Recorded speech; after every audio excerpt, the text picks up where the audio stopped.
வணக்கம், welcome back to Jas Tamil YouTuber. உங்களுக்கு ஆன்மீகம் சம்மந்தப்பட்ட தகவல்கள் பிடிக்கும்னா மறக்காம நம்ம சேனலை சப்ஸ்கிரைப் பண்ணிக்கோங்க. அப்படியே பக்கத்தில் இருக்க பெல் பட்டனை ப்ரெஸ் பண்ணிக்கோங்க. இன்னைக்கு இந்த பதிவில் நம்ம பார்க்க போகிறது, நாளைய தினம் பார்த்தீங்கன்னா வைகாசி மாசத்துல வரக்கூடிய தேய்பிரை ஏகாதசி. ஏற்கனவே நம்ம சேனல்ல வைகாசி மாச தேய்பிரை ஏகாதசியோட சிறப்புகள் பத்தியும், இந்த ஏகாதசியோட புராண வரலாறு பத்தியும், இந்த ஏகாதசியில நம்ம எப்படி விரதம் இருக்கணும், பாரணை நேரம் எப்ப அப்படிங்கறத பத்தி கொடுத்துருக்கேன். அதுக்கான லிங்கை நான் மேல இருக்க ஐ கார்ட்ல தரேன், கீழே இருக்க டிஸ்கிரிப்ஷன் பாக்ஸ்லயும் தரேன், செக் பண்ணி பாருங்க. இன்னைக்கு இந்த பதிவுல நம்ம பார்க்க போறது, நமக்கு இருக்கக்கூடிய பாவங்கள் எல்லாமே தீர்ந்து புண்ணியம் அதிகரிக்கணும் அப்படின்னா இந்த ஏகாதசியில பெருமாள் கோவிலுக்கு நம்ம இந்த சில பொருட்களை வாங்கி தரணும். அந்த பொருட்கள்லாம் என்னென்ன அப்படிங்கறத பத்தி தான் பார்க்க போறோம். இப்ப வாங்க நம்ம வீடியோக்குள்ளார போலாம். இந்த பிறவையில நம்ம அனுபவிக்கக்கூடிய நல்லதும் கெட்டதும் பாத்தீங்கன்னா நம்ம முன்ஜென்மத்துல செஞ்ச பாவ புண்ணியத்தோட அடிப்படையில தான் இருக்கு. ஏற்கனவே நம்ம சேனல்ல கர்மவினை பத்தின வீடியோ போட்டிருக்கேன். அதுக்கான பிளேலிஸ்ட்டை நான் கீழே இருக்க டிஸ்கிரிப்ஷன் பாக்ஸ்ல கொடுக்குறேன். அதே மாதிரி தான் இந்த ஜென்மத்தில் நம்ம தெரிஞ்சோ தெரியாமலையோ செஞ்ச பாவத்துக்கான பலனை நம்ம கண்டிப்பாக அனுபவிச்சே ஆகணும். இப்படி நம்ம தெரியாமல் செஞ்ச பாவங்களை தீர்க்கணும் அப்படின்னா பெருமாள் கோவிலுக்கு நம்ம சில பொருட்களை வாங்கி தானம் தரணும்.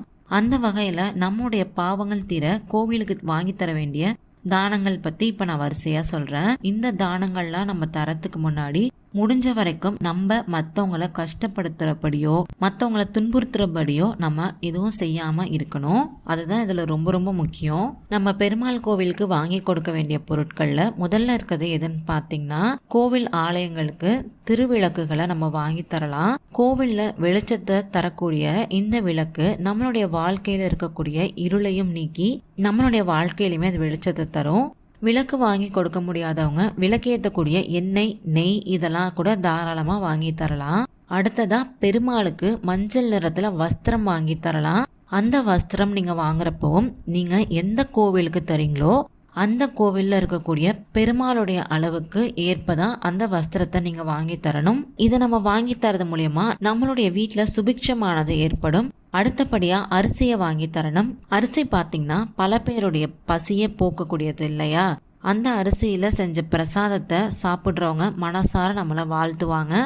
நம்ம செஞ்ச பாவங்கள் எல்லாமே அப்ப குறையும். அடுத்ததா இருக்கிறது எதுன்னு பாத்தீங்கன்னா, அந்த பிரசாதங்கள்லாம் வச்சு தரத்துக்கு வாழை இலையோ இல்ல பாக்கு மட்டை தட்டு, தொன்னை இதெல்லாம் வாங்கி தரலாம். அடுத்தது ரொம்ப முக்கியமானது பாத்தீங்கன்னா சடாரி தான்.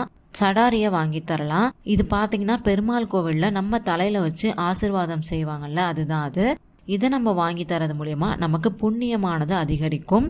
இது மட்டும் இல்லாம துளசி தீர்த்தம் வைக்கிறதுக்கு சொம்பு, பூஜைக்கு தேவையான பொருட்கள், அது பெருசாவோ சின்னதாவோ உங்க வசதிக்கு ஏற்ப உங்களால எதை வாங்கி தர முடியுமோ அதை நீங்க வாங்கி தரலாம். இது மட்டும் இல்லாம உங்களுக்கு கோவிலுக்கு செய்யற அளவுக்கு வசதி இருக்கு அப்படின்னா பெருமாள் கோவிலுக்கு குடை வாங்கி தரலாம். அது உங்களுடைய பல ஜென்ம பாவத்தையும் தீர்க்கக்கூடியதா இருக்கும். முடிஞ்ச வரைக்கும் இதுல உங்களால எதெல்லாம் வாங்கி தர முடியுமோ அதெல்லாம் வாங்கி தந்து நல்ல பலன்களை பெற பாருங்க. உங்களுக்கு இந்த பதிவு பயனுள்ளதா இருந்துச்சு அப்படின்னு நினைச்சீங்கன்னா மறக்காம லைக் பண்ணி, ஷேர் பண்ணி, கமெண்ட் பண்ணுங்க. அது மட்டும் இல்லாம உங்களுக்கு ஆன்மீகம் சம்பந்தப்பட்ட என்ன மாதிரியான பதிவுகள் வேணும் அப்படின்னு நினைக்கிறீங்களோ நம்ம சேனலோட மெயில் ஐடியிலையோ இல்ல கீழே இருக்க கமெண்ட் பாக்ஸ்ல எனக்கு தெரியப்படுத்துங்க.